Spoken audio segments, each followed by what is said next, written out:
Hello everyone, I'm going to walk you through a few key features of the dog paw. Right now it's set up in the easiest mode to play, where all the keys are in our chosen scale.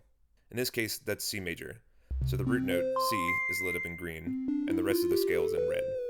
If you've played similar instruments before, you're probably familiar with this layout.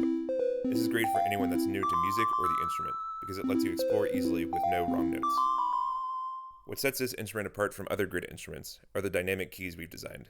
We've recreated the movement and feeling of a weighted keyboard, so you get physical feedback like you would on an acoustic instrument. We've also included vibrato like you get on a string instrument by having the keys respond to left and right movement.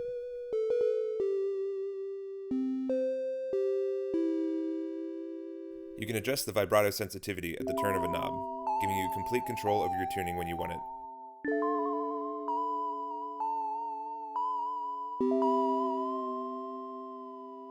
Or some assistance when you want to focus on other aspects of your playing.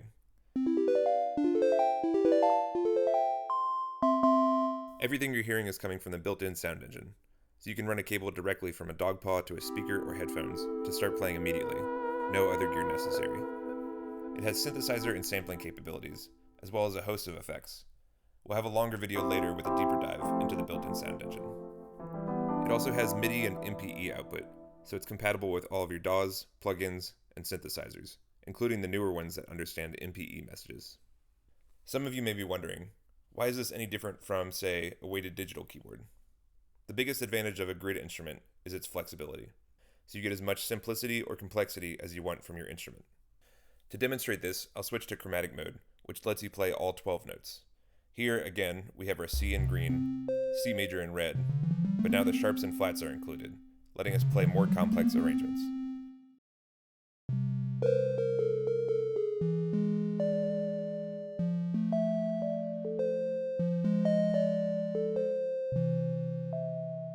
By the way, if you're a guitar or bass player, this layout will be familiar to you.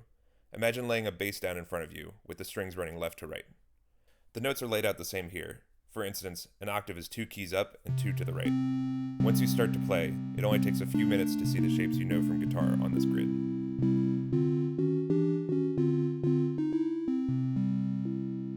If you play violin, there's a mode for that too.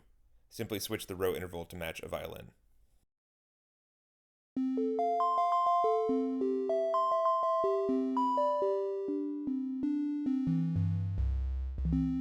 One last thing about this layout is that it's isomorphic, meaning the shape of a particular scale, chord, or riff doesn't change across keys. So if you practice your major scale, or some riff within that scale, that practice applies to all 12 scales. That's not true on the piano, where you practice each of the 12 scales separately. You still learn the same music theory, but this layout means you can spend less time training your hands, and more time digging into the concepts of music theory, or just playing music. Now let's take a second to check out the screen up at the top. We've essentially set up a smartphone in every instrument. These icons represent a couple apps we've built so far to give you all the settings you need to get started. But you can install other apps to completely change how your instrument functions. If you know any Python, you can make your own apps using our easy-to-use API. We want to give you full control over how you use your dog paw and make your music. For instance, here's an app we made to recreate the tuning of a kora, a string instrument from West Africa. For just a glimpse of the possibilities, I'll show you one more mode that we're working on called chord mode.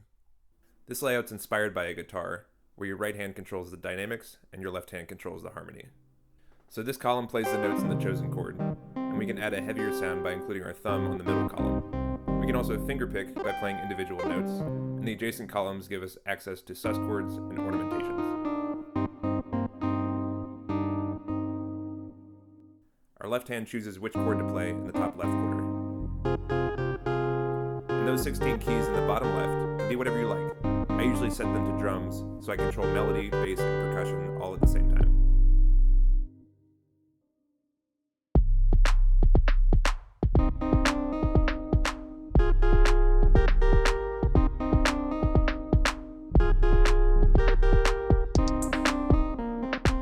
Thank you so much for watching. If you're intrigued, you can find us on Instagram at dogpawmusic, or go to dogpawmusic.com to learn more. You can buy your very own dog paw on discount by pre-ordering through our Kickstarter on March 24th.